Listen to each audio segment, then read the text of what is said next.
Buckle up, party people. You know what it is. It's word of the day. Today's word of the day is boycott. If you're pro-union, pro-labor, boycott is a term that you need to get really familiar with. Boycott is a verb that means to refuse to buy, use, or participate in a thing as a form of protest. You can boycott an entity, company, country, person, or the infamous 1955 to 1956 Montgomery bus boycott.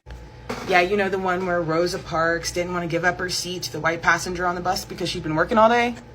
That's the one.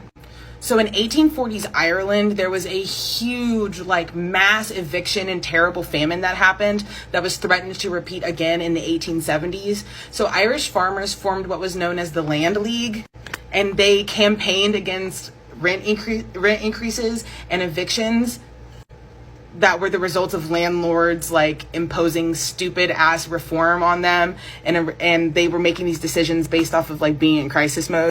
It's actually from this event that we get the word boycott, because there was a British army captain named Charles Boycott who was acting as an agent for an absentee landlord who tried to evict some tenant farmers for refusing to pay their rent, and he was literally ostracized by the Land League. All of his laborers and farmers and servants quit, and thus his crops began to rot.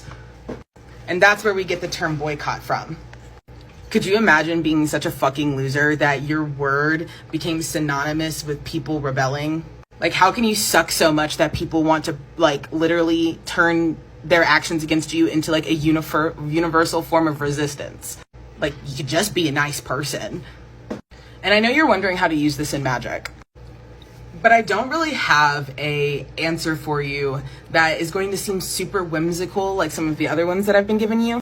In fact, the advice that I have for you around this is so practical, it's not even going to seem like magic, but if enough of you follow this advice, it'll look like magic. So what you're going to want to do is, you as a consumer are going to have to recognize, you as a consumer and a laborer, that in truth, you control the power. There are people that have money out there that make it seem like they control everything, but literally nothing could get done if not for you as a laborer and as a consumer. So you're going to take that strength and power that you have as a laborer and as a consumer, and you're going to put your attention and your personal power into places, people, things, countries, and companies that actually support you as a consumer and a laborer, meaning that governments, companies, businesses, and people, including influencers, that are actually looking out for you as a human being here on this earth, instead of just a number that they can exploit so they can get rich. And I know that as a individual in a big society where you're struggling to make rent and where you're struggling to find things that are affordable and struggling to find artists, people, communities that are actually something that align with you, it can feel horrifying to have to push against the status quo when you're already feeling so isolated.